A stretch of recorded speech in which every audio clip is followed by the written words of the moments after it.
नमो अरिहन्ताणं नमो सिद्धाणं नमो आयर्याणं नमो ऊर्ध्यायाणं नमो लोये सौवसाहूणम्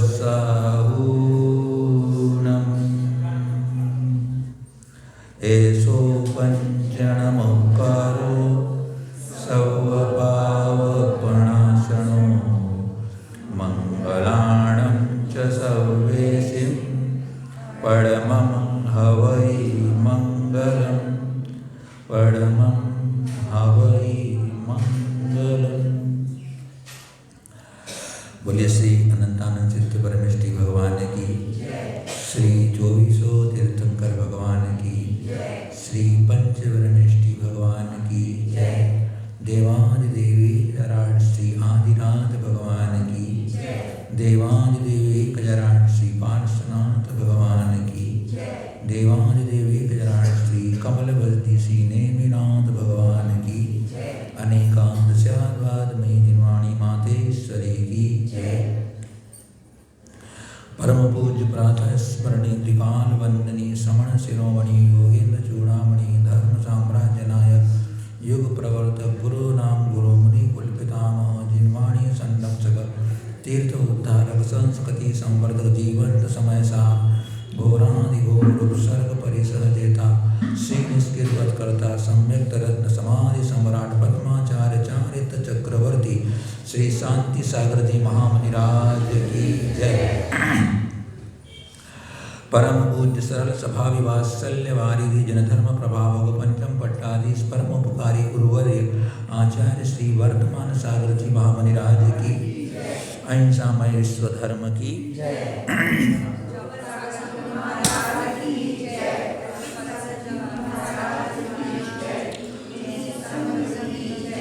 तज्जयति परम ज्योति समं समस्तैरनंत पर्यायै दर्पणतलैव सकला प्रतिफलति पदार्थमालिका यत्र।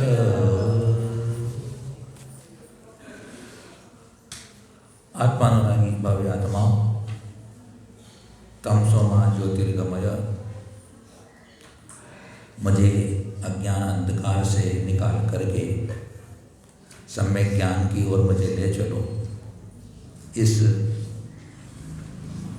प्रसंग पर अपन ने यहाँ पर धर्म से प्रीति क्यों, इस पर विचार करने के लिए अपन ने यहाँ भगवान महावीर स्वामी की जो दिव्य देशना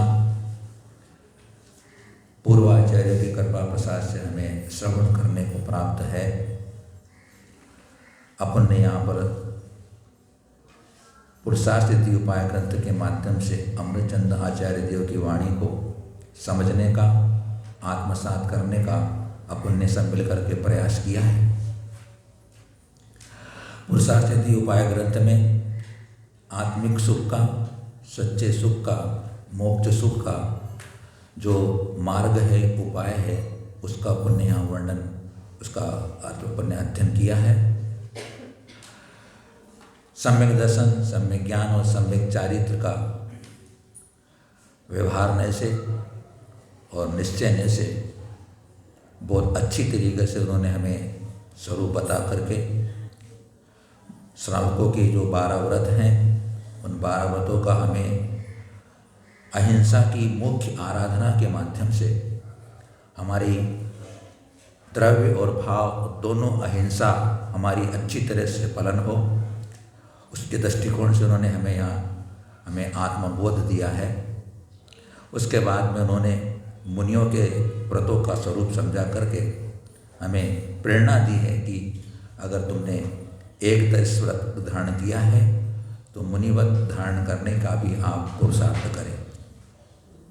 आज अपन 211 नंबर की कारिका पर जो श्रावक का धर्म है, जो कि एक देश रत्नत्रय रूप होता है, उस एक देश रत्नत्रय के काल में शुभ बंध होता है। वह शुभ बंध क्या अपना एक विशेष स्थान रखता है, उसकी चर्चा इसमें होगी। असमग्रं भावयतो रत्नत्रयमस्ति कर्मबन्धोय सविपक्षकृतो वश्यम् मोक्षोपायो न बन्धनोपाय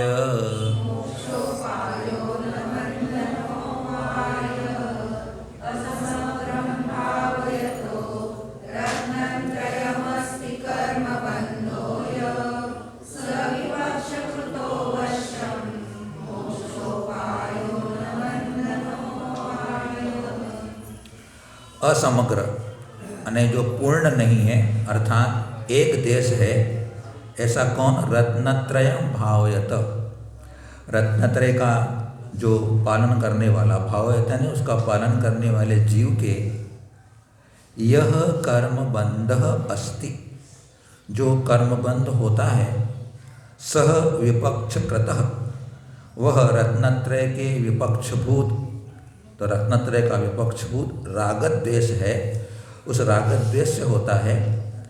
अवश्यम मोक्षोपाय, वह रत्नत्रय अवश्य ही मोक्ष का उपाय है, बंधनोपाय न, कर्म बंध का उपाय नहीं है। श्रावक जन जिन्होंने की अनुभवों को स्वीकार किया है, ऐसा वह सम्यक दर्शन, सम्यक ज्ञान और सम्यक चारित्र की एक देश आराधना करता है, क्योंकि मुनियों को पूर्ण रत्नत्रय होता है। श्रावक धर्म भी, क्योंकि उसने भी सिद्ध से हिंसा का विराधना का त्याग किया है, तो वह स्थावर जीवों की विराधना का त्यागी न होने से उसका जो चरित्र है वह एक देश चरित्र के कारण वह रत्नत्रय भी एक देश रत्नत्रय की संज्ञा को प्राप्त होता है। तो उस रत्नत्रय एक देश रत्नत्रयधारी जो व्रतिजन है, उनको जो ज्ञानावरणी कर्मों का बंध होता है, किससे होता है? तो सविपक्षकृत, रत्नत्रय से कर्म बंध नहीं होता है, उसका जो विपक्ष है वह रागदेश है, उस रागदेश से उसको कर्मबंध अवश्य होता है। लेकिन वह रत्नत्रय मोक्षोपाय, वह रत्नत्रय कैसा है? मोक्ष का उपाय है, मोक्ष का साधन है, न बंध उपाय, वह बंध का मार्ग नहीं है, बंध का साधन नहीं। उससे बंध, अगर उससे अपन रत्नत्रय से भी अगर बंध मान लेंगे अपन, तो मोक्ष का जो लक्षण है वो घटित नहीं होगा कि सम्यक ज्ञान चारित्राणि मोक्ष मार्ग। तो जो रत्नत्रय से जो विपक्ष रूप रागद्वेष है वह कर्म बंध में कारण बनते हैं। लेकिन विशेषता ध्यान ये देना है कि मोक्षोपाय बंध न उपाय, उस एक देश व्रति को जो पुण्य का बंध हुआ है वह पुण्य का बंध मोक्ष में उपाय बनेगा, मोक्ष में साधन बनता है। ये विशेषता की बात देना अपने को। हाँ रख दे। अने वो जो कर्म का बंध मोक्ष का कारण है, संसार का नहीं है, कथन स्पष्ट करते हुए कह रहे हैं। क्योंकि वह जो कर्म बंध जो हुआ है वह नियम से उसको मोक्ष का साधन बनेगा। बात समझना यहाँ पर यह है, क्योंकि राग दो प्रकार का होता है, एक प्रशस्त राग होता है और अप्रशस्त राग होता है। तो अप्रशस्त राग तो संसार का कारण ही है, लेकिन जो देवसार गुरु के प्रति जो भक्ति होती है वो प्रशस्त राग कहलाता है। तो उसका वो प्रशस्त राग जो उस समय रहता है रत्नत्रय के साथ, उससे तो कर्म बंद हो गए। रत्नत्रय तो कर्म बंद कराता नहीं, रत्नत्रय तो आत्मा का गुण है, रत्नत्रय आत्मा का गुण है, और आत्मा का गुण अगर बंद कराने लग जाएगा तो फिर मोक्ष किससे होगा?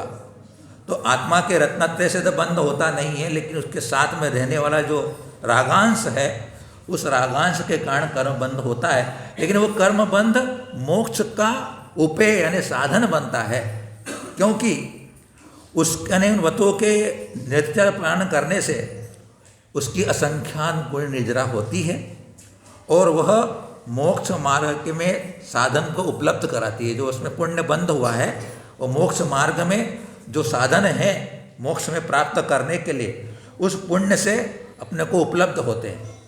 लेकिन कंडीशन क्या है कि भोगाकांक्षा आदि निदान बंध से रहित होकर के, ख्याति लाभ पूजा आदि से रहित होकर के, सिर्फ मुझे आत्मलाभ हो, मोक्ष की प्राप्ति हो, कर्म की निजरा हो और मैं संसार के दुखों से मुक्त हूँ, इतना अपना ध्येय बना करके, यानी मुझे शुद्ध आत्म तत्व की उपलब्धि हो, यह ध्येय बना करके उसने वह 31 व्रतों का पालन किया है।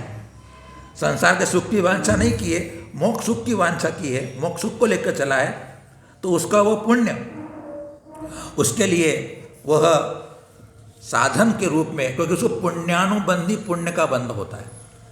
जो देशवती सावक होते हैं उनको जो बंधने वाला पुण्य होता है वो पुण्यानुबंधी पुण्य होता है। और वो पुण्यानुबंधी पुण्य जो कि संसार में तारण में जो साधन होते हैं, मनुष्य गति, उत्तम सहनन, उसके उत्तम कुल जाति आदि जितने भी और जो उस मोक्ष की प्राप्ति में साधनभूत होते हैं, उनकी उपलब्धि कराता है। और भावसागर ग्रंथ में देवसेनाचार्य ने कारिका ही लिखी है कि सम्मा दिट्ठि पुण्यम न होई संसार कारणम नियमा, मोक्षस्थ होई हेउम जैवे नियाणम न स्वकुणई। वो कह रहे हैं कि सम्यक दृष्टि का जो पुण्य है वह नियम से संसार का कारण नहीं होता है, क्योंकि कहते हैं ना कि पुण्य से तो संसार के सुख मिलते हैं, तो उस संसार के सुख में सम्यक दृष्टि जीव उलझता नहीं है, उसमें रंजायमान नहीं होता है, उसमें आसक्त नहीं होता है। वो तो सिर्फ क्या है, यह पुण्य का फल है, यह तो नश्वर है, मेरे आत्म स्वभाव से भिन्न है, ये मेरे स्वभाव से भिन्न होने का मेरे उपादेय नहीं है, उसकी इसके अंदर आत्मबुद्धि होती है, भेद विज्ञान बुद्धि होती है, इसलिए उस पुण्य के फल में वो रंजायमान नहीं होता है। इसलिए सम्यक दृष्टि का जो पुण्य है वह संसार का कारण नहीं है, लेकिन मोक्ष हो ही हेउ, वह मोक्ष का हेतु होता है। लेकिन कंडीशन क्या रखी है, नियाणम न स्वकुणई, जो निदान नहीं करता है। तो इसका मतलब क्या हुआ कि हमें जो भी धर्म करना है, धर्म ध्यान करना है, जो भी हमारी आवश्यक क्रिया हमारे को शास्त्रों में लिखी करना है, तो वह निदान रहित हो। मेरा कर्तव्य है, मुझे कर्म से मुक्त होना है, मुझे मोक्ष पद प्राप्त करना है, उस उद्देश्य को लेकर अगर आप अपने षट कर्म करते हैं तो वह सम्यक दृष्टि का पुण्य तुम्हें सुनिश्चित है मोक्ष में ले जाने वाला होगा। और अपने संसार की भोगकांक्षा को लेकर कर लिया तो वह संसार में रुलाने वाला होगा। ऐसा यहाँ इन आचार्य भगवान का यहाँ पर हमें संदेश है। इसलिए वह रत्नत्रय मोक्ष का कारण है, उससे बनने वाला पुण्य भी मोक्ष की प्राप्ति में साधन कर। अब इसी बात को स्पष्ट करते हुए कहते हैं, 3 गाथा एक साथ लेंगे अपन, कि मोक्ष के उपायभूत पुण्य कर्म के होने पर भी उसका निमित्त क्या है, तो कहते हैं येनांसेन सदृष्टि तेनांसे नाशबंधनम नास्ति, येनांसेन दुरागस्ते नांसे नास्य बंधनम भवति, येनांसेन ज्ञानं ते नासे नास्य बंधनम नास्ति, येनांसेन दुरागस्ते नांसे नास्य बंधनम भवति, येनांसेन चारित्रम तेनांसे नास्य बंधनम नास्ति, येनांसेन तु रागस्ते नांसे नास्य बंधनम भवति।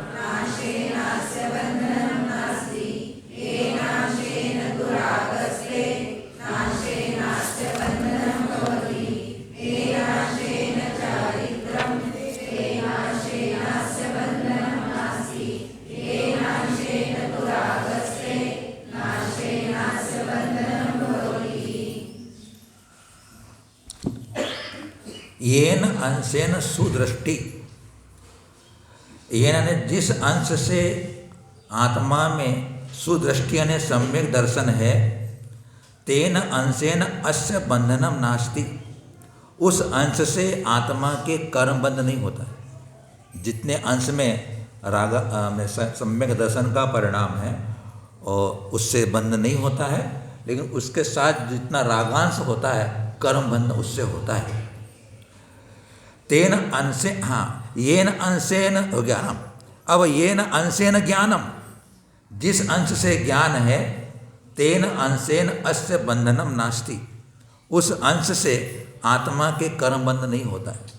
अब यहाँ ज्ञान की अपेक्षा से तो येन अंशेन राग, किंतु जिस अंश में राग है, तेन अंशेन अस्य बंधनम भवति, उस अंश से आत्मा के कर्म बंध होता है। येन अंशेन चरित्रम, जिस अंश से चरित्र है, तेन अंशेन अस्य बंधनम नास्ति, उस अंश से आत्मा में कर्म बंध नहीं होता है। तो येन अंशेन राग, किंतु जिस अंश में राग है, तेन अंशेन अस्य बंधनम भवति, उस अंश से इस आत्मा के कर्म बंध होता है। कारिकाएँ तीन अलग अलग है, लेकिन वो रत्नत्रय के आधार से बनी है। तीन कारिका अलग अलग सम्यक ज्ञान सम्यक चारित्र की है, क्योंकि जो देशव्रती ने जो रत्नत्रय अपना धारण किया है वो एक देश रत्नत्रय है। तो एक देश रत्नत्रय के कारण जितना उसका कसाय भाव चला गया है, अनंतानुबंधी और अप्रत्याख्यान, अनंतानुबंधी और प्रत्याख्यान जनित उसका राग चले जाने से उतना आत्मा का गुण प्रकट हो गया है, रत्नत्रय का गुण प्रकट हो चुका है। तो उतने रत्नत्रय गुण प्रकट होने से उतने अंश से उसका राग घट जाने से बंद नहीं हो रहा है। लेकिन उसके साथ जो क्षौपशमिक जो उसका अभी बना हुआ है कि उसको अभी संजलन कषाय का देशघाती प्रकृतियों का उदय चल रहा है, उस अनुभूति को, और आपके नाम से उसको प्रत्याख्यान कर्म का उदय चल रहा है। तो इन दो कषायों के उदय रूप जो राग है, उन राग के परिणामों से उसको कर्म बंध हो रहा है। इसमें इतनी सी बात यह है कि रत्नत्रय समग्र उन्होंने पहले कह दिया है, समग्र ने पूर्ण रत्नत्रय 14वें गुणस्थान में होता है। वस्तुतः परमार्थ से पूर्ण रत्नत्रय 14वें गुणस्थान में होता है, क्योंकि 13वें गुणस्थान तक आश्रय हो रहा है, इसलिए उसको पूर्ण रत्नत्रय नहीं कहा। और कुंदकुंद स्वामी ने समय सार में कहा है कि जगन्य भाव से परिणत हुआ रत्नत्रय भी बंध का कारण है। तो जगन्य भाव का मतलब यथा क्या चारित्र से नीचे नीचे का रत्नत्रय है, 10वें गुणस्थान का रत्नत्रय, वह भी बंद कराता है। मतलब क्योंकि जब तक वह अपने आत्मा के शुद्ध स्वभाव में स्थित नहीं है, क्योंकि 10वें गुणस्थान तक राग भाव चल रहा है, संजलन कषाय का उदय चल रहा है, तो वहाँ तक का ज्ञान जो है वह उसको कर्म बंध में निमित्त बन रहा है। लेकिन रत्नत्रय तो मोक्ष का कारण ही है, लेकिन जितना राग है वो तक कर्म बंध करा रहा है। तो जितना रागांश होता है उतने से कर्म बंध होता है, और जितने अपने अंदर चारित्र रत्नत्रय की प्रकटता है उससे कर्म की निर्जरा होती है। तो यहाँ रत्नत्रय के साथ जो रागांश है जितना जितना, क्योंकि चारित्र के अनुसार दर्शन और ज्ञान विशुद्ध होते हैं, जितना जितना चारित्र वृद्धिंगत होता है, विशुद्ध होता चला जाता है, कषाय घटती चली जाती है, उतना उतना रत्नत्रय विशुद्ध होता चला जाता है। तो जब तक कषाय का अंश है तब तक तो बंद होने वाला ही है।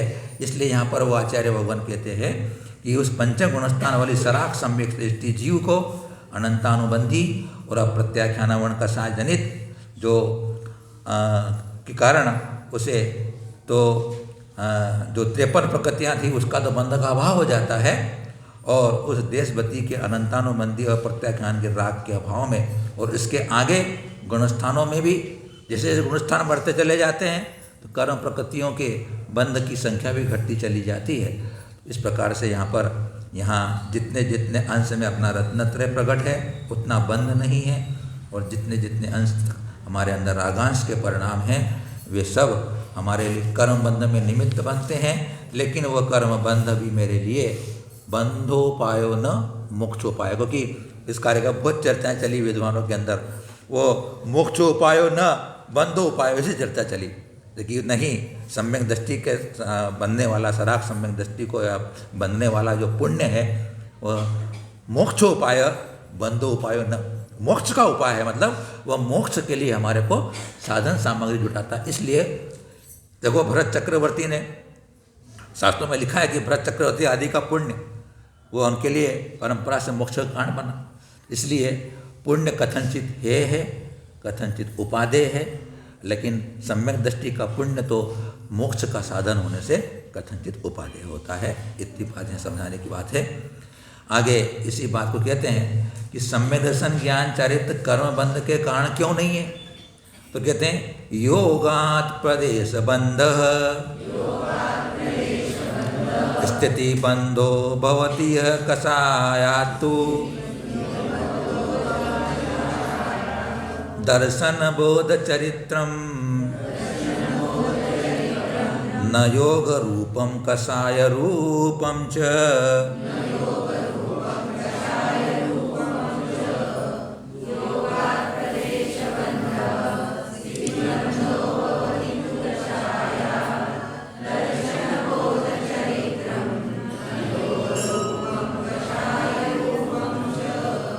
समय सार में भी इसी जो दर्शन नाण चरित्रम च प्रणव जहन्न भावेण, ये गाथा नंबर 119 नंबर की देशनाचार्य की है, उसमें उनकी टीका में खुद ने आचार्य भगवान से लिखा है कि रत्नत्रय जगन्य भाव से परिणत होता है, यानी सकषाय भाव सहित परिणत होता है। जगन्य रत्नत्रय मतलब जब तक रत्नत्रय कषाय सहित परिणत हो रहा है तो जगन्य भाव को प्राप्त होता है, यानी यथाख्या चारित्र से नीचे 10वें गुणस्थान तक, अबुद्धिपूर्वक राग की दशा तक, क्योंकि वहाँ तक 6ठे गुणस्थान तक तो बुद्धिपूर्वक राग होता है। यूँ तो राग चला के करते नहीं, लेकिन रागांश जो होता है मुनिराज को भी, तो आगे 7वें गुणस्थान से उनको अबुद्धिपूर्वक राग है, चलाकर राग नहीं करते हैं। वो तो सिर्फ कषाय के उदय में उनके कषाय के परिणाम हो जाते हैं, लेकिन वो राग चलाकर नहीं करते हैं, इसलिए अबुद्धिपूर्वक राग। उस भेद ज्ञानी को अपने गुणस्थान अनुसार परंपरा से मुक्ति में कारण रूप होने वाले ऐसे तीर्थंकर नाम कर्मादि रूप पुद्गल प्रकृति में नाना प्रकार के पुण्य कर्म से अपने अपने गुणस्थान के अनुसार बनता है। तो देख लीजिए आप कि परंपरा से मुक्ति में कारण रूप, जैसे ना टीका में लिख रहे हैं, तो रत्नत्रय के साथ बंधने वाला जो पुण्य है वो संसार का कारण नहीं हो सकता है, वो मोक्ष का कारण हो सकता है। ये बात सातिशय पुण्य कहा है प्रवचन साधन में, प्रवचन सार में कहा है निर्तिशय पुण्य और सातिशय पुण्य। सातिशय पुण्य निदान रहित और निदान सहित निर्तिशय पुण्य वो संसार में रहने वाला है, सुनिश्चित है। अभी मिल जाएंगे सुख, भले आपको इंद्रिय सुख मिल जाएंगे, लेकिन उससे आत्मा का पता नहीं होना है। तो यहाँ पर वो हेतु दे रहे हैं कि रत्नत्रय बंध का कारण क्यों नहीं है। तो यहाँ कहा उन्होंने कि योगात प्रदेश बंध, योग से प्रदेश बंध होता है, और कषायात स्थिति बंध, और कषाय से स्थिति बंध होता है। तो किंतु दर्शन बोध चरित्रम, सम्यक दर्शन, सम्यक ज्ञान और सम्यक चारित्र न योग रूपम कषाय रूपम च, न वो योग रूप है और न कषाय रूप है। मन वचन काय के निमित्त से आत प्रदेशों में जो परिस्पंदन होता है उसे योग कहते हैं, और उस योग से कर्म का ग्रहण होता है, उससे प्रकृति बंध और प्रदेश बंध होता है। अपन पढ़े अपने द्रव्य संग्रह पढ़ा है, तत्वासुद में पढ़ा अपन ने। तो योग से जो प्रदेश बंध और प्रकृति बंध होता है, और जो कषाय से स्थिति बंध होता है, जो अपने रागाधिक परिणाम होते हैं, क्रोधाधिक कषाय भाव अपने होते हैं, जिससे कि आत्मा के अंदर जो कर्म आते हैं उनके अंदर स्थिति और अनुभाग बंध का वह पड़ता है। तो बोल रहे हैं कि जो बंद होने में कारण रूप तो योग और कषाय है, और जो सम्यक दर्शन, सम्यक ज्ञान और सम्यक चारित्र भी रत्नत्रय है, वह रत्नत्रय न योग रूप है न कषाय रूप है। वो तो आत्मा का गुण है, आत्मा के गुण की, आत्मा की परिणति है। तो जो रत्नत्रय है वो आत्मा की परिणति होने से वह बंध का कारण कैसे हो सकता है? तो रत्नत्रय बंध का कारण नहीं है, क्योंकि न वो योग है न वो कषाय है। इसलिए यहाँ पर उस बात का निषेध कर दिया कि रत्नत्रय से बंध नहीं होता है, उस रत्नत्रय के साथ जो रागांश है वो बंध कराते हैं।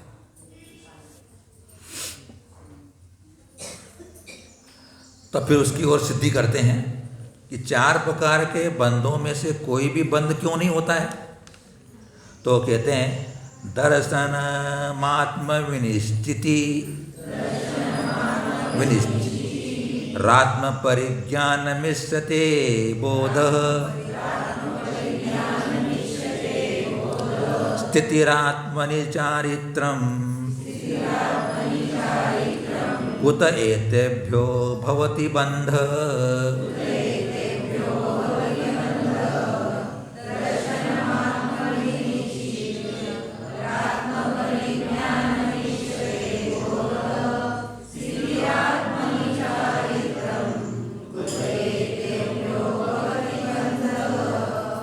आत्मविनिश्चिति अने आत्मा का विनिश्चय अने श्रद्धान दर्शनम सम्यक दर्शन है। आत्म परिज्ञानम आत्मा का जो विशिष्ट ज्ञान है जो कि बोध अने सम्यक ज्ञान है। और आत्मनि स्थिति आत्मा में स्थिरता चारित्रम अने सम्यक चारित्र है ऐसा इससे माना गया है। एतेभ्य कुतः बंध भवति तो इस रत्नत्रय से कैसे बंध होता है। तो यहाँ मुख्यता से जो वितराग रत्नत्रय वितराग चारित्र है या जो परमात्मा या अभेद रत्नत्रय है उसकी दृष्टि से यहाँ कह रहे हैं कि यहाँ जो आत्मा का जो निश्चय है छड़ाला में आता है ना पर द्रव्य से भिन्न आप मेरु सम्यक्त भला है आप रूप को ज्ञान परो सो सम्यक ज्ञान कला है आप रूप में थिर भय सो सम्यक चारित्र होई। तो ये निश्चय रत्नत्रय जो होता है उससे कभी भी बंध नहीं हो सकता क्योंकि यहाँ वीतराग जो रत्नत्रय है वीतराग सम्मिश्रण के साथ रहने वाला उसकी परिप्रेक्ष्य में यहाँ कह रहे हैं कि वीतराग रत्नत्रय बंध के विषय में किसी भी कारण से किसी भी प्रकार से बंध में निमित्त नहीं पड़ता है। इसलिए चारों प्रकार के बंध उससे नहीं होते। किससे?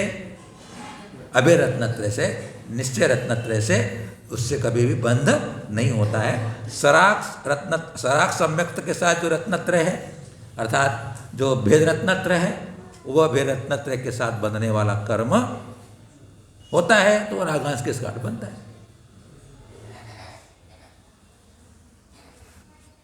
अब जिज्ञासा कर रहा है वो शिष्य कि कहीं कहीं तो रत्नत्रय को बंध का कारण देखा जाता है कहीं कहीं रत्नत्रय से बंध होता है ऐसा कहा जाता है। तो उसके बारे में खुलासा करते हुए कहते हैं सम्यक्त चारित्राभ्याम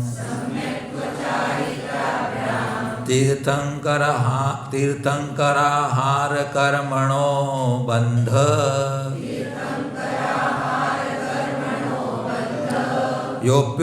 योप्युत्तिष्ठ समये ननय विदाम सोपि दोषाय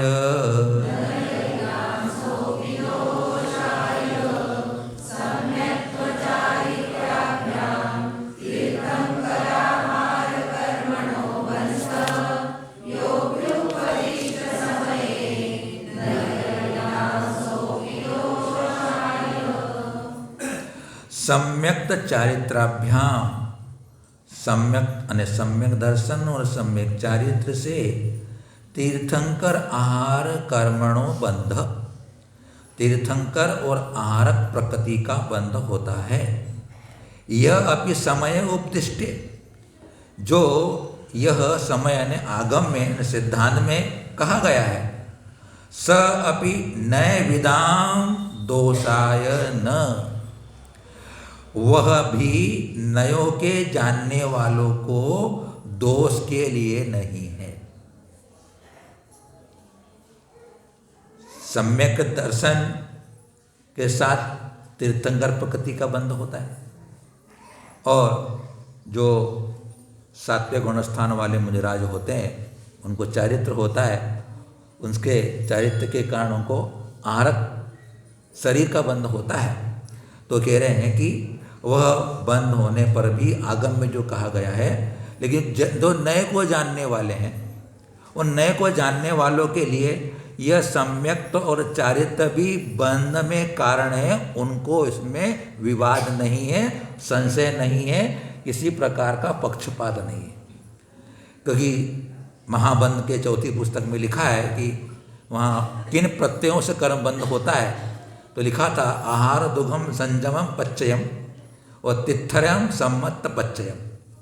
जो आहारक दुख यानी आहारक शरीर और आहारक अंगोपांग, इन कर्म प्रकृतियों का पच्चय यानी प्रत्यय, प्रत्यय यानी कारण कौन है? संयम। और तीर्थंकर प्रकृति का प्रत्यय यानी कारण कौन है? सम्यक दर्शन। तो यहाँ पर कहना चाहते हैं कि चारित्र के होने पर ही, अब तो किसे घटित करते अपन, सिद्धांत में कहा गया है, कर्मकांड के अंदर भी गाथा आई इसके संबंध में, आरक दिक के संबंध में कि चरित्र से बनता है, सम्यक दर्शन से बंध होता है। तो सिद्धांत के अंदर, अगम के अंदर जो कहा गया है, तो व्यवहार ने से कहा गया है, व्यवहार ने कहा, क्योंकि जब भी होगा तीर्थंकर प्रकृति का बंध, वह सम्यक दर्शन के सद्भाव में होगा योग और कषाय से।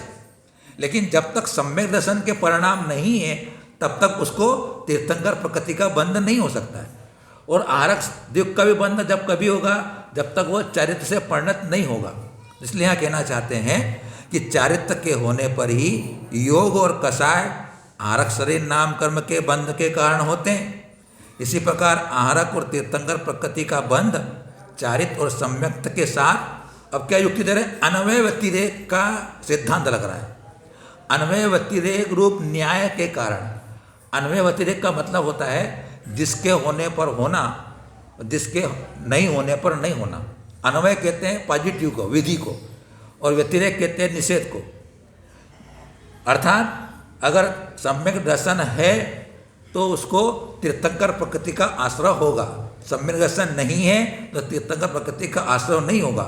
इसलिए यहाँ सर्वत्र कार्य कारण भाव में यह न्याय लगाया जाता है कि अगर कारण है तो कार्य होता है, तो वह सद्भाव है सम्यक दर्शन का, तो तीर्थंकर प्रकृति के अंदर वह बंध में कारण कहा गया है। लेकिन वह कैसा कहा गया है? उसके सद्भाव में।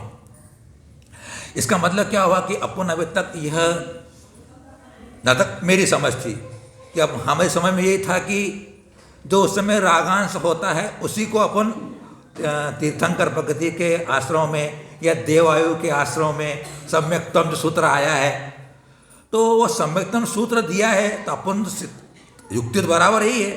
अध्यात्म भाषा में ही कहा जाएगा कि उस समय जो रागांश है उस सम्यक दर्शन के साथ वो देवायु का बंध करा रहा है। जो रागांश है उससे उनको तीर्थंकर प्रकृति का बंध हो रहा है, जो रागांश है उससे आपके नाम से आहारक दिक का बंध हो रहा है। लेकिन सिद्धांत का कहेगा कि नहीं, सम्यक्त के सद्भाव में हो रहा है, सम्यक्त के परिणाम के सद्भाव में हो रहा है। इसलिए सम्यक दर्शन भी उस देवायु के या तीर्थंकर प्रकृति के आश्रय में कारण है, उससे बंध हो रहा है। ऐसा अध्यात्म के चिंतन से, इसलिए नए, कितना सुंदर अम्बचंद आचार्य देव ने शब्द डाला है कि नए विधा सोपी न दोष आया। जो नए को जानने वाले हैं उनके लिए दोष नहीं होगा, क्योंकि जो अध्यात्म वाले कह देगा कि भैया सम्यक तो मोक्ष का कारण है, आप बंधन के कारण कैसे कह रहे हो, तो नहीं। तो उसका खुलासा आगे कारिका में करेंगे, समाधान देते हैं आगे कि किस प्रकार की वो बात घटित होगी। तो इसलिए अपन जो एकांश जो मानते हैं कि रागांश बंद कराता है, तो अपना व्यवहार ने का भी आश्रय लेकर के यह बात स्वीकार करना चाहिए कि सम्यक और चारित्र भी कथनचित बंध में कारण होते हैं। यहाँ इसलिए अमरचंद आचार्य देव को सिद्धांत की रक्षा करने के लिए बात लिखनी पड़ी उनको। तो कैसा होगा? तो अब सम्यक और चारित्र बंध तो कराते हैं, लेकिन कैसे कराते हैं उससे बहुत क्लियर हो जाएगा अपनी बात। सति सम्यक्त्व चरित्रे तीर्थंकराहार बंधको भवतः योग कषायौ तस्मात् तद। वो क्या है ना, दो तरह के पाठ मिलते हैं। तो हमारे इसमें ये वाला पाठ है, वो वाला पाठ की चर्चा मैं करूँगा, जो भी इसमें आपने पढ़ा उसे तभी करूँगा मैं अभी। योग कषायौ तस्मात् तत् पुनरस्मिन्नुदासीनम्।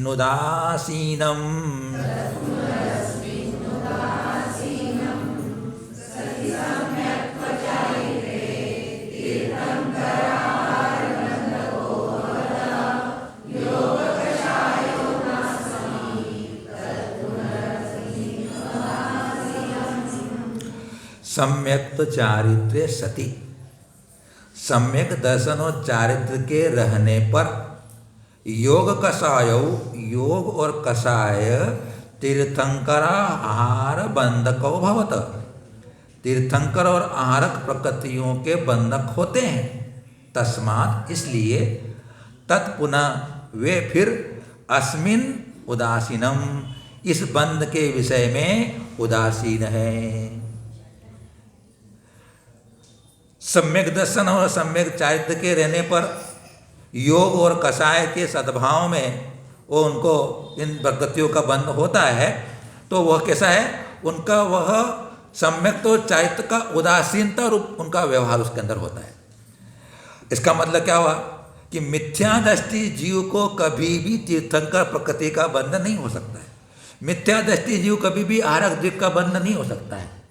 तो जब जब तीर्थंकर और आहारक शरीर के आश्रयों में जब जब भी सम्यक दर्शन और चारित्र होगा और योग और कषाय होगी तो उनको आश्रय होगा, लेकिन वहाँ सम्यक और चरित्र उदासीन रूप से उपस्थित रहेंगे। उदाहरण दिया धर्मास्तिकायवत।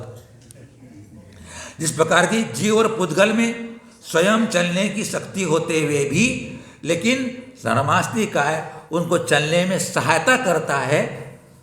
चलते हैं तो चलने में सहायता करता है लेकिन वो चलाता नहीं है। उसी प्रकार दर्शन, सम्यक दर्शन और चारित्र की उपस्थिति उसके सद्भाव में वह बंध होता है, इसलिए वो उदासीन रूप से उसको बंध में कारण माना गया। यह उसका खुलासा ऐसा हो जाता है कि आध्यात्मिक दृष्टि से कैसा हो जाएगा?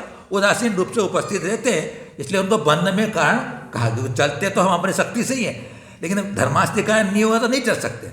उसी प्रकार योग और कषाय से बंध होता है, लेकिन सम्यक दर्शन के परिणाम और चरित्र के परिणाम होते हुए ही उन तीर्थंकर और आहारक प्रकृति का बंध होगा, अन्यथा मिथ्या दृष्टि को भी होना चाहिए। जब योग और कषाय से बंध होता है तो मिथ्या दृष्टि को बंद कराओ आप तीर्थंकर प्रकृति का, तो नहीं उसको होगा। क्यों?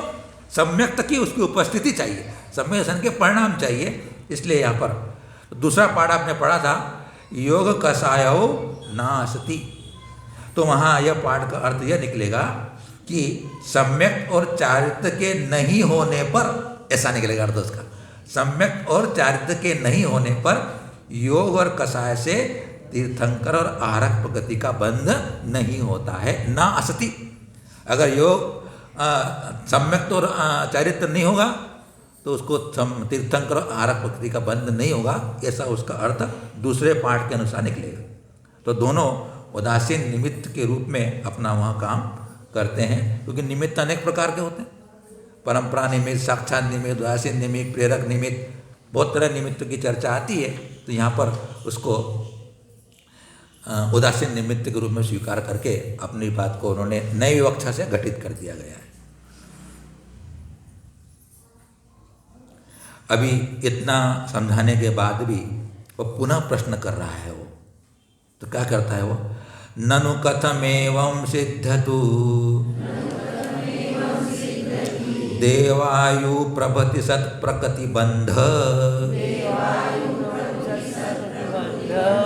सकल जन सुप्रसिद्धो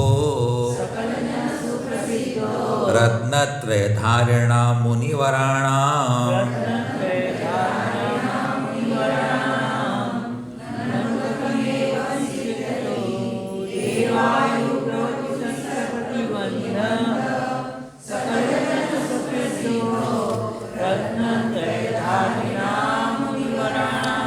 तो एक प्रश्नात्मक कार्य का है, प्रश्न कर रहा है शिष्य। तो यहाँ पर कह रहा है वो ननु अने कोई शंका करता है कि रत्नत्रय धारिणाम मुनिवराणाम, रत्नत्रय धारी मुनिवरों के सकल जनों सुप्रसिद्ध, सकल जनों में प्रसिद्ध है कि देवायु प्रबंधक प्रकृति बंध, देवायु आदि सुप्रकृतियों का बंध एवं कथम सिद्ध है तू, इस प्रकार कैसे सिद्ध होगा? अब क्या करें? मुनियाँ तो रत्नत्रयधारी होते हैं, और रत्नत्रयधारी होने के कारण उनको भी देव आयु आदि का सात्विक अनुष्ठान तक बंद होता है, पुण्य प्रकृतियों का बंद होता है। तो फिर बोले कि उनको ऐसे प्रकृति का बंध कैसे सिद्ध होगा, क्योंकि आपने तो कह दिया कि रत्नत्रय बंध में कारण नहीं है ना। तो रत्नत्रयधारी मुनियों को बंध हो ही रहा है, फिर कैसा काम चलेगा। तो उसका समाधान तो क्या हुआ, यह जो प्रश्न है अशुद्ध निश्चय ने की अपेक्षा से प्रश्न किया यहाँ पर हमने, तो उसके संबंध में यहाँ पर उत्तर देते हुए कहते हैं 220 नंबर कारिका में दोनों न्यायों ने विवक्षा सिद्ध कर देंगे यहाँ पर वो कि रत्नत्रयमिह हेतुर निर्वाणस्यैव भवति नान्यस्य आश्रवति यत्तु पुण्यम शुभोपयोगोपमपराध।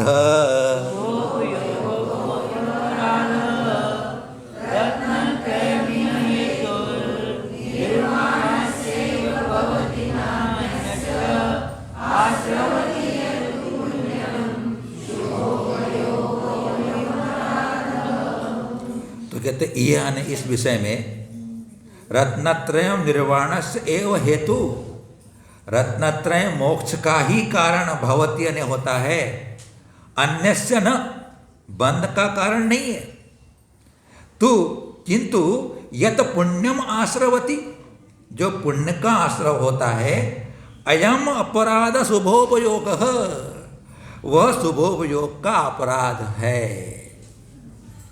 तीर्थंकर रत्नत्रय तो मोक्ष का कारण ही है, लेकिन जो रत्नत्रयधारी मुनियों को जो पुण्य प्रकृतियों का आश्रय हो रहा है, उसमें वह शुभोपयोग का अपराध है, शुभोपयोग के परिणाम है। क्योंकि शुद्धोपयोग में तो आश्रय है ही नहीं, अपन पढ़ के आएंगे, अगर असमग्र रत्नत्रय है तो आश्रय कराता है, लेकिन जो तो ऊपर की जो कारिका है वह शुद्ध निश्चय की अपेक्षा से है कि रत्नत्रय तो निर्वाण का कारण है शुद्ध निश्चय से।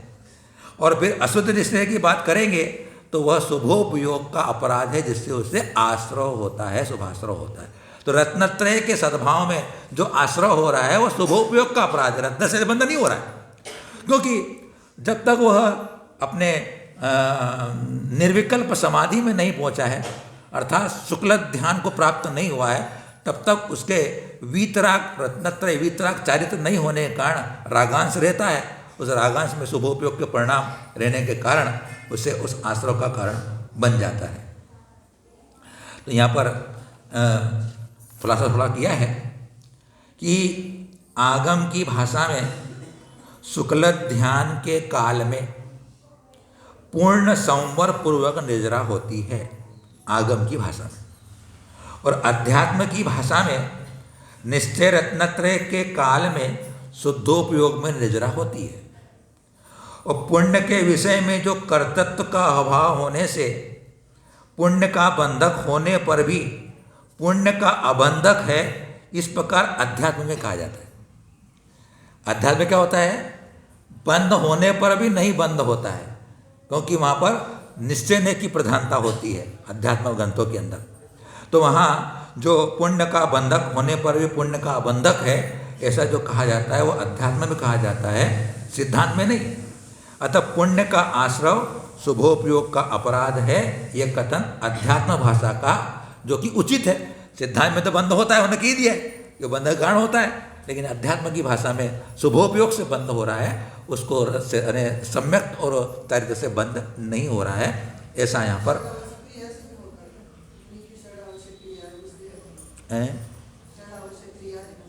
हाँ वही शुभोपयोग उसका वही है। जो मुनि की षडावश्यक क्रियाएं हैं, जब तक वह निर्विकल्प समाधि में नहीं पहुंचा है और वह सविकल्प दशा में सराग दशा जब तक उसकी है, उसका शुभोपयोग के परिणाम होते हैं, इसलिए कारण वो शुभोपयोग वह पुण्य बंध कराता है, लेकिन वह उसका पुण्य बंध शुभोपयोग का परंपरा से मोक्ष का कारण। जो चरम शरीरी होते हैं तो वो तो आगे चढ़ जाते हैं और वह मोक्ष प्राप्त कर लेते हैं, लेकिन जिनका चरम शरीर नहीं है तो वे लोग उस पुण्य के बंध के कारण सर्वाश्रित के सुख को भोग करने के बाद, संसार के चक्रवर्ती आदि पदों के सुख भोगने के बाद वह मोक्ष को प्राप्त कर लेते हैं। इसलिए वह रत्नत्रय तो बंध का कारण नहीं है, मोक्ष का कारण है, लेकिन जो बंध है वो रत्नत्रय के सद्भाव में होने वाला शुभोपयोग है, उससे बंध होता है। अब इसको फिर और एक सिद्धि करते हुए हैं कि दोनों न्यायों के आश्रय से दृष्टांत द्वारा सिद्ध करते हैं। एकस्मिन् समवाया दत्यंत विरुद्ध कार्योरपि यदहति घृतमिति यथा व्यवहारस्तादृशोऽपि रूढिमितः।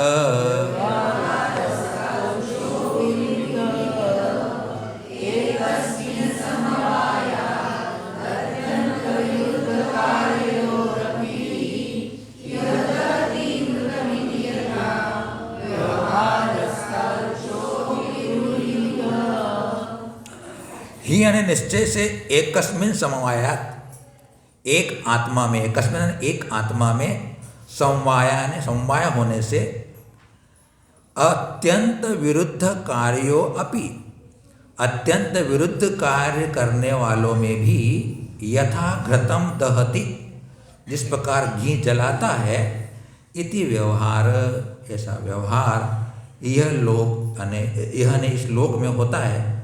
अपि तादृशः रूढ़िम इतः, उसी प्रकार वैसा व्यवहार प्रसिद्ध हुआ है।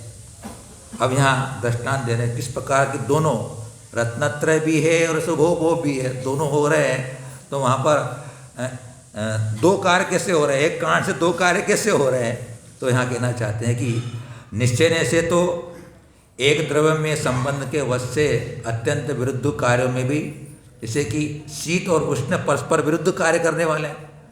शीत ठंडी होती है और उष्ण गर्म होता है, तो जो परस्पर विरुद्ध कार्य हैं, उसी प्रकार संवर और बंध के कार्यों में व्यवहार नए रूढ़ि से प्राप्त होता है। संवर भी हो रहा है और बंध भी हो रहा है, तो बोले कि वो व्यवहार नए से रूढ़ि से प्राप्त है। इसी को दृष्टांत से कहते हैं कि लोक में घी जलाता है, गरम घी जलाता है। लोक में क्या कहते हैं, गरम घी जलाता है, ऐसा कहा जाता है। उसी प्रकार रत्नत्रय बंध का कारण है, यह व्यवहार से कहा जाता है।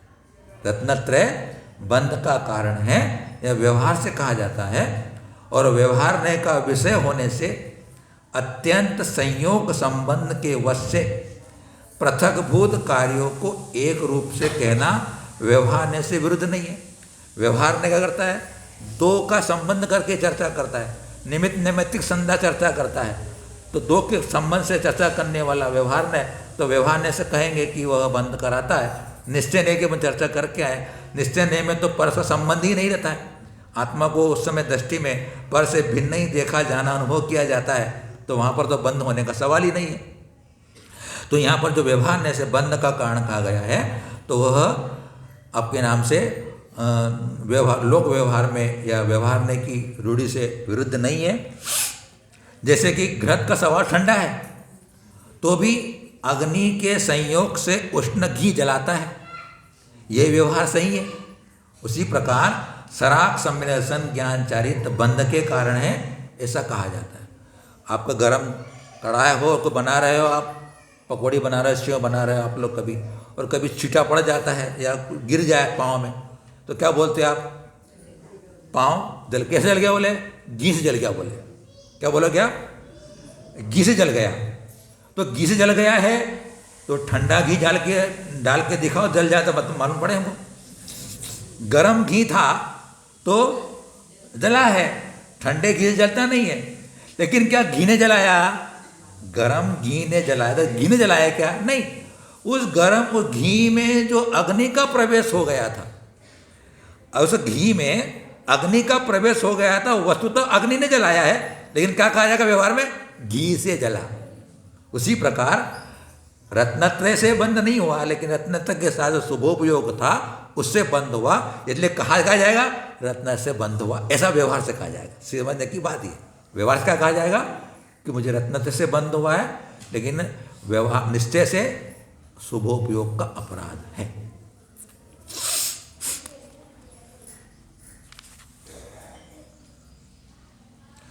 पंचाशतिकाय में इसकी पुष्टि की है कि रत्नत्रय बंध का कारण है, बंध कराता है।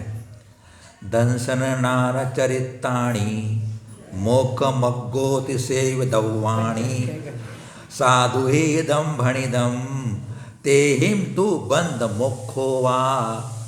यह आपके नाम से पंचास्तिकाय की कारिका है। यह उसमें कह रहे हैं कि सम्यक दर्शन ज्ञान चारित्र मोक्ष के मार्ग हैं, इसलिए उनका सेवन करना चाहिए। सेवदवाणी, इनके द्वारा बंध भी होता है और मोक्ष भी होता है। तो यहाँ व्यवहार और निश्चय, व्यवहारने से बंध होता है, निश्चय से बंध नहीं होता, मोक्ष का उपाय है। इसलिए साधन साध्य संबंध से व्यवहारने को हम लगा लेते हैं साधन साध्य की अपेक्षा से, तो हमारा वह विषय की पुष्टि हो जाती है कि जो व्यवहारने में निश्चय रत्नत्रय का साधक व्यवहार रत्नत्रय है, तो व्यवहार रत्नत्रय के साथ जो बंध होना है वह हमारे सिद्धांत के साथ विरोध को प्राप्त नहीं होता है।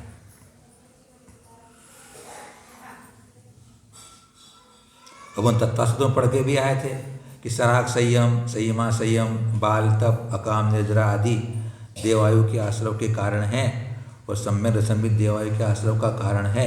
तो सिद्धांत के कथन से विरोध नहीं होता है, क्योंकि व्यवहार नय में इस प्रकार का यहाँ कथन किया गया है। और हमारे यहाँ नयों की मैत्री होती है, निश्चय नय और व्यवहार नय दोनों नयों की मैत्री है, दोनों एक दूसरे के विरुद्ध नहीं जाते हैं। लेकिन विवक्षा इस समय कौन सी होती है, उस विवक्षा के द्वारा अगर तत्व को समझ लेते हैं तो हमारे को किसी प्रकार का विरोध नहीं होता है और हम साम्य भाव रख करके अपन अपने आत्म साधना को कर सकते हैं। इसलिए दोनों नयों का आश्रय लेकर के तत्व समझ करके हमें मध्यस्थ होने की बात आचार्य भगवंतों ने कही है, उसी का हम आश्रय लें। अब आगे उसी बात को खुलासा करते हुए कहते हैं, सम्यक्त बोध चारित्र लक्षणो मोक्ष मार्ग इत्येषः मुख्योपचार रूपः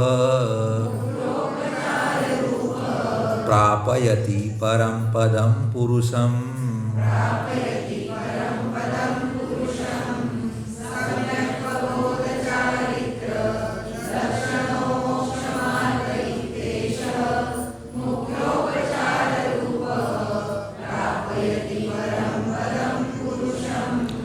मोक्ष अने अपना से पुरुषार्थ की सिद्धि करना है, तो उसका मार्ग बता रहे हैं कि सम्यक्त बोध चारित्र लक्षण, सम्यक दर्शन ज्ञान और चारित्र है लक्षण जिसका, इति एष मोक्ष मार्ग, यह जो मोक्ष मार्ग है मुख्योपचार रूप, मुख्य और उपचार स्वरूप से पुरुषम परम पदम प्रापयति, वह पुरुष अने आत्मा को उत्कृष्ट पद प्राप्त करा देता है।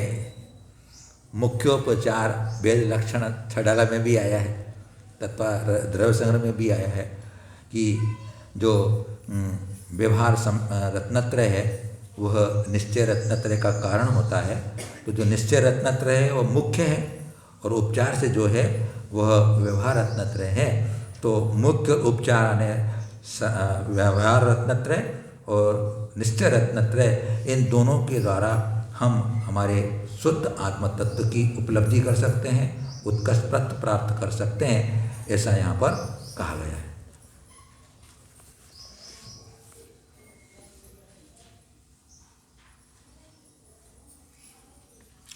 अब यहाँ जो परम पद में स्थित हो जाते हैं वो किस प्रकार स्थित रहते हैं, नित्यमपि निरूपलेपः स्वरूप समवस्थितयो निरूपघातः गगनमिव परमपुरुषः परमपदे स्फुरति विशदतमः।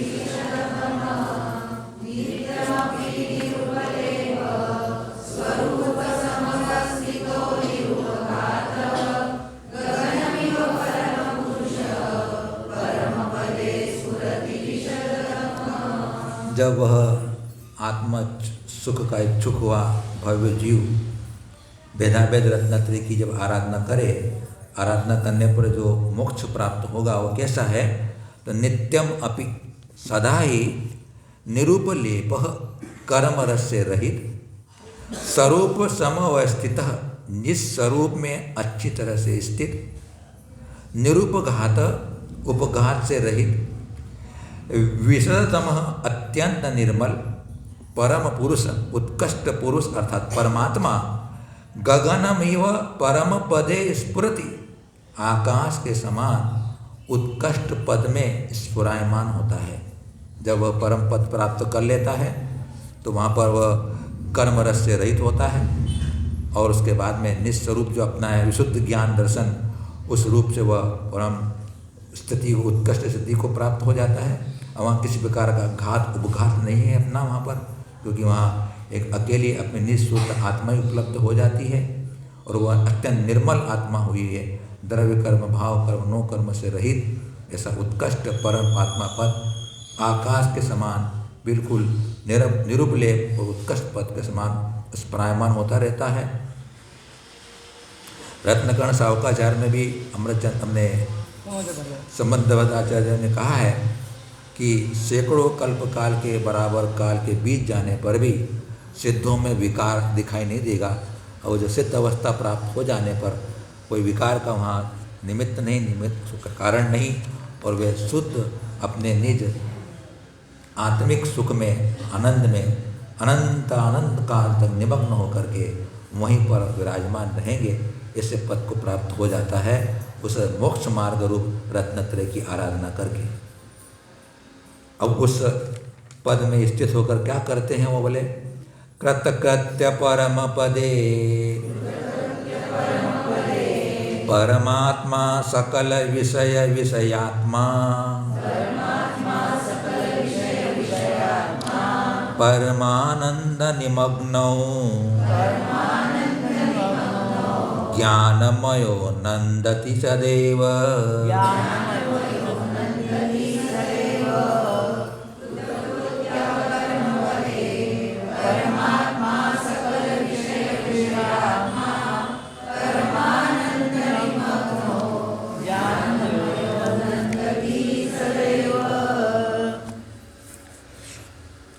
परमात्मा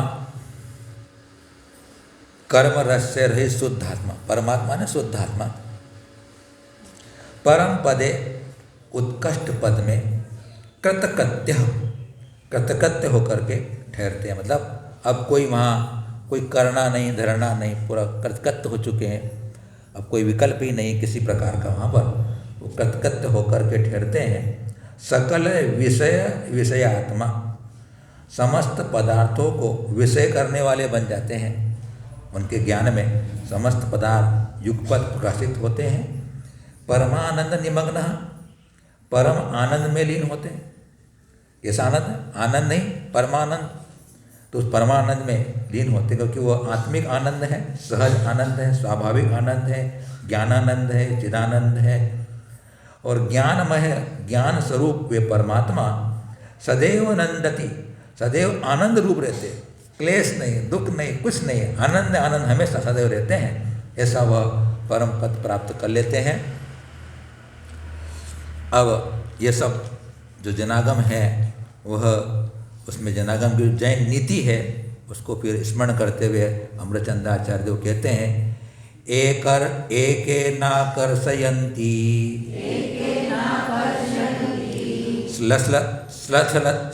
श्लथयन्ति वस्तु तत्त्वमितरेण अन्तेन जयति जैनी नीतिर्मन्थान नेत्रमिव गोपी।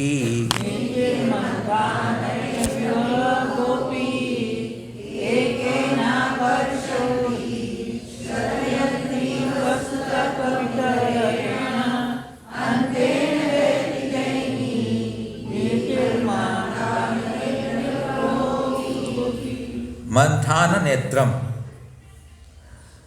जो मथानी के नेता को गोपी इव ग्वालिन की तरह जैनी नीति जिनेन्द्र भगवान की स्यादवाद नीति वस्तु तत्वम एकेन आकर्षयन्ति, वस्तु स्वरूप को एकेन ने एक से आकर्षण खींचती है।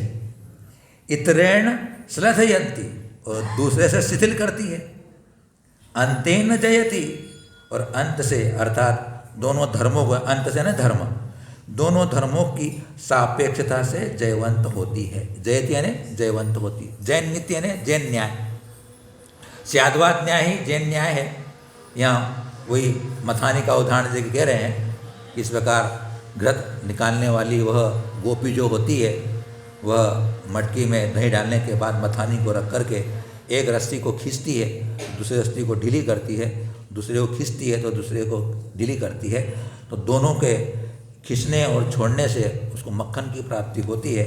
उसी प्रकार यहाँ पर आचार्य भगवान कह रहे हैं कि अगर हमें वस्तु तत्व को उपलब्ध करना है तो हमें स्याद्वाद दीदी के द्वारा उसे समझ करके, अर्थात जिस नय से विवक्षित है उस नय से वस्तु को समझ को जानना, और दूसरे नय से उसे गौण समझ करके उसको गौण करके उसका उपेक्षा नहीं करना, अपने को उसके तरफ से अपने दृष्टि बन करके वस्तु स्वरूप को समझ करके हमारे को धर्म का आश्रय लेना चाहिए।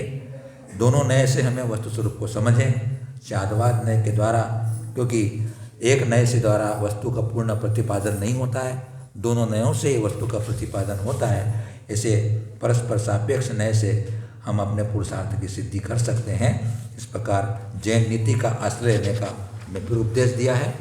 अंत में बहुत बड़ा वह अपना अकर्तत्व बताते हुए कहते हैं, वर्णैकृतानि चित्रैः पदानि तु पदैकृतानि वाक्यानि वाक्यैकृतं पवित्रं शास्त्रमिदं न पुनस्म्याभिः।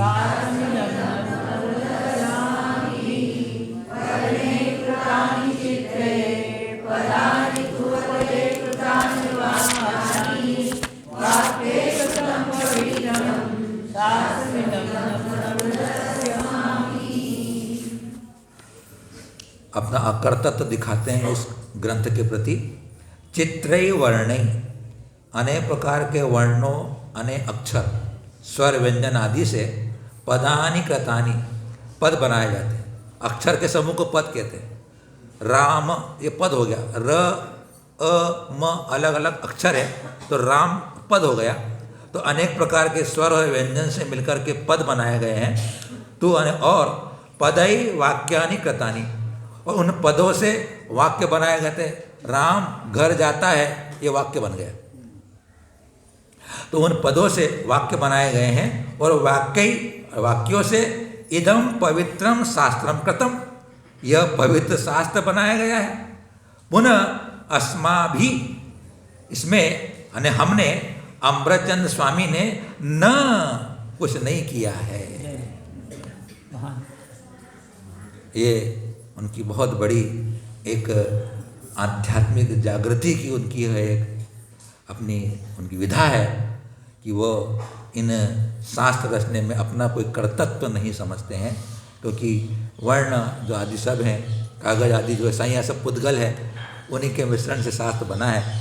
मैं तो इसका कर्ता नहीं हूँ। इस प्रकार से यहाँ कहना चाहते हैं कि यह जो ग्रंथ का निर्माण हुआ है वह मेरा इसमें कुछ भी नहीं है। मैंने सिर्फ एक शास्त्र की भक्ति को लेकर के, मेरी आत्मविशुद्धि के लिए, स्वांत सुखाय के लिए मैंने सिर्फ एक ग्रंथ की रचना की है। मेरा इसमें कुछ भी नहीं है। अर्थात जो तीर्थंकरों की वाणी थी उसी को मैंने प्रतिपादित किया है, इसमें मेरा कुछ भी नहीं है। ऐसे महान आचार्य हुए हैं जो कि कर्तव्य को भी अपने स्वीकार नहीं करते हैं। तो हम शिक्षा मिलती है कि मैं भी पर के प्रति कर्तव्य को न रखते हुए मैं अपना कर्तव्य समझूं, कर्तव्य न समझूं, यही अपने लिए एक संकेत होगा अपने लिए। तो यह आज अपना अमृतचंद्र आचार्य 2000 विचित्र पुरुषादि उपाय आप सबके और हमारे भक्तिभाव के कारण अच्छी तरह से यह संपन्न हुआ है। आप सबकी शास्त्र के प्रति अनन्य भक्ति थी। आपको जिनवाणी श्रवण करने का व्यसन था। क्या था? बुरा नहीं मानना, व्यसन तो बुरी चीज़ होती है, लेकिन अगर अपने को शास्त्र श्रवण करने का, जिनवाणी श्रवण करने का देखते थे, जितने भी यहाँ हम बैठे हैं, बिल्कुल वो चातक पक्षी की तरह आके देखते थे कि कब शुरू हो जाए, इतनी भक्ति सबके बीच में थी। तो शुरू में अपन ने इष्टोपदेश ग्रंथ के माध्यम से अपन ने ध्यान की साधना के बारे में अपने पढ़ा, और यहाँ अपन ने भेदाभय रत्नत्रय के बारे में, अमृतचंद आचार्य देव रचित ग्रंथ के बारे में अपन लेकर के अपन ने सब ने मिल कर के यही सीखा है, यही जाना है कि रत्नत्रय धर्म ही मेरा हित करने वाला है। रत्नत्रय धर्म के बिना मेरा आत्मा कभी सुखी नहीं हो सकता है। मैं मेरे जीवन में जितनी रत्नत्रय की विशुद्ध आराधना, विशुद्ध उसकी साधना में कर सकूं, वही मेरे जीवन की बहुत बड़ी उपलब्धि होगी। और मुझे अवसर प्राप्त है, जितना मेरी सामर्थ्य है, मैं मेरी जितनी कसाएँ हैं, क्रोध, मान, माया, लोभ, मोह, ममता में करता हूँ, आसक्ति मेरी होती भोगों के प्रति, और मैं अज्ञान के घेरे में रहता हूँ, शरीर से ममता नहीं छोड़ पाता हूँ। लेकिन ये सब तो अनादिकाल से करते आए हैं, और अगर हम अभी भी जागे नहीं हैं तो हमारा संसार और दीर्घ होता चला जाएगा। लेकिन पंचम काल में भी हमारे साथ ऐसा सहयोग मिला है, जिनवाणी मिली है, सच्चे गुरु और देव मिले हैं, उनसे हमें उनके आश्रय में लेकर के, शरण में आकर के आत्मकल्याण करना चाहिए। इस ग्रंथ के व्याख्यान के या इसके संबंध में विस्तार से चर्चा करने में हमने प्रणम्य सागर जी का पुरुषासिद्धि उपाय, उसके बाद में मक्खनलाल जी का पुरुषासिद्धि उपाय और पन्नालाल जी का पुरुषासिद्धि उपाय, और ये अपना आगास का पुरुषासिद्धि उपाय, इस ग्रंथों को हमने पढ़ा। इसके साथ हमारे गुरुदेव आचार्य वर्तमान शंकर जी महाराज ने जो हमको ज्ञान दिया था, जो हमें बैठ करके सिखाया तत्व ज्ञान, उसका आश्रय लेकर के आपसे मैंने चर्चा की है। मेरे पास कोई बहुत बड़ा ज्ञान नहीं है, न कोई बहुत बड़ा वैज्ञानिक हूँ, इन शास्त्रों को पढ़ा है, थोड़ा जाना है, वो आप तक मैं पहुँचा पाया हूँ, इसमें मेरा कुछ भी नहीं है। इस ग्रंथ के अंदर एक बात जरूर आपको कहना चाहूँगा कि जब अपने इष्टोपदेश ग्रंथ पूरा हो रहा था तो प्रकाश जी आए हमारे पास, प्रकाश जी गांधी बालो बाबा काका, कि महाराज जी अब अपने को पुरुषासिद्धि उपाय पर स्वाध्याय करना चाहिए। हमने कभी इस पर स्वाध्याय यानी प्रवचन भी नहीं किए थे, हमने हमारा पढ़ लिया था, विशेष में कोई अध्ययन भी था हमारा नहीं। हमने किए हुए देखेंगे भाई अभी क्या होता है, तो मैंने ग्रंथों को निकाला, देखा करा, तो मैंने कहा भाई अपनी जितनी क्षमता है उतनी तो बात कर लेंगे हम। देखो भाई जितनी बात है नहीं वो ठीक है, ये तो आपका गौरव है, हमारा क्या है, हम तो से निमित्त मात्र बने हैं आपके इस अध्याय के बीच में। तो फिर हमने मन बनाया, और आप सबकी बड़ी भक्ति थी, आपने बड़े श्रद्धा के साथ सुना है, श्रवण किया है। तो इस व्याख्यान करने में हमारे अल्पज्ञ का कारण अगर जिनवाणी से विरुद्ध कहा गया हो, प्रतिपादन हो गया हो, तो माँ सरस्वती और पूर्वाचार्य और बड़े गुरुदेव मैं क्षमा मांगता हूँ उनसे, मैं क्षमा करें। और आप लोगों को भी हमारे वक्तव्य से, हमारे कथन करने से, प्रेरणा देने से कभी आप सबको कभी दिल को ठेस पहुँची हो, बुरा लगा हो, तो आप हमारे प्रति भी क्षमा भाव धारण करें। और इसी तरह अपना धर्म के प्रति जब भी अपने को अवसर प्राप्त हो, स्वाध्याय का लाभ लें। माँ सरस्वती मेरे लिए कल्याण करने वाली है, इसके बिना हमें बोध नहीं मिल सकता है। हमें इतना सहारा मिला है इन गुजरवाणियों का, जितना समय हम इसमें निकालें और अपना जितने हम आत्मसात कर सकें, श्रवण करें, मनन करें और आत्मसात करें तो लाभ होने वाला है, तब करेंगे। सुनिश्चित रूप से यह चातुर्मास बहुत अच्छी तरीके से स्वाध्याय के साथ संपन्न हुआ है।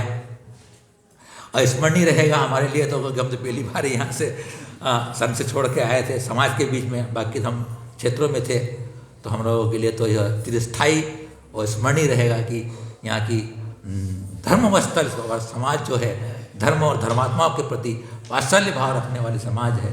सुनिश्चित है कि समाज आगे भी इसी तरह धर्म के प्रति अपनी भावना रखते हुए जब भी अपने को गुरुओं का सानिध्य मिले, उनके साथ बैठ करके तत्व ज्ञान करें और अपने जीवन में चरित्र का, आचरण का अपना जितना प्रसाद कर सकें। इन्हीं मंगल भावनाओं के साथ गुरुवर आचार्य श्री वर्तमान सागर जी महामुनि राज जी जय।